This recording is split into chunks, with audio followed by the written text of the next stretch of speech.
بسم اللہ الرحمن الرحیم۔ السلام علیکم۔ ابا جان، مجھے قرآن نہیں گاڑی چاہیے تھی۔ ایک نوجوان اپنے کالج سے گریجویٹ ہونے والا تھا۔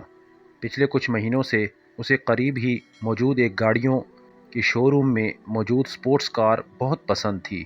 چونکہ اس کے ابا جان وہ کار لے کر دے سکتے تھے تو اس نے ابا جان کو کہہ رکھا تھا کہ اسے گریجویٹ کے تحفے میں وہی کار چاہیے۔ جیسے جیسے گریجویشن کی تقریب کا دن قریب آ رہا تھا، ویسے ویسے نوجوان کا اپنے تحفے کا انتظار بھی اپنے عروج پہ جا رہا تھا۔ بالآخر تقریب کے دن صبح کو اس کے باپ نے اس کو اپنے خاص مطالعے کے کمرے میں بلایا۔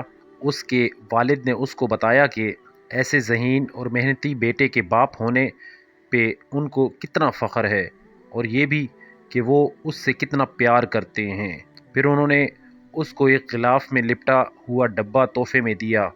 کچھ مایوسی اور کچھ تجسس کے ساتھ اس نے وہ تحفہ کھولا تو اس میں ایک نہایت خوبصورت چمڑے کے دستے والا قرآن شریف موجود تھا۔ یہ دیکھنا تھا کہ غصے کے مارے اس کی رنگت سرخ پڑ گئی اور وہ اپنے ابا پہ چلا اٹھا، اپنی اتنی ساری دولت ہونے کے باوجود آپ نے مجھے صرف یہ قرآن تحفے میں دیا؟ اور پھر وہ اس انمول تحفے کو وہیں رکھ کر نکلا اور گھر چھوڑ کر چلا گیا۔ بہت سال گزر گئے، وہ پلٹ کر اپنے ابا کے گھر نہیں گیا۔ اب وہ ایک کامیاب بزنس مین تھا اور اس کے پاس نہایت خوبصورت بنگلہ تھا اور بہت اچھی بیوی تھی۔ اب اسے کبھی کبھی اپنے ابا کی یاد ستاتی تھی کہ وہ بہت بوڑھے ہو چکے ہوں گے اور شاید انہیں اس کی ضرورت بھی ہوگی۔ وہ سوچتا کہ اسے ابا کو ملنے جانا چاہیے۔ اس سے پہلے کہ وہ اپنے ابا کو ملنے جاتا، ایک دن اسے اطلاع ملی کہ اس کے ابا انتقال کر گئے اور وصیت میں اپنا سب کچھ اس کے نام کر گئے ہیں۔ اسے افراتفری اور غم کے عالم میں ابا کے گھر جانا پڑ گیا۔ جب وہ ابا کے گھر پہنچا تو اس کا دل غم کی شدت سے بھر گیا اور ایک پچھتاوے کا احساس اس کے سینے میں جاگ اٹھا۔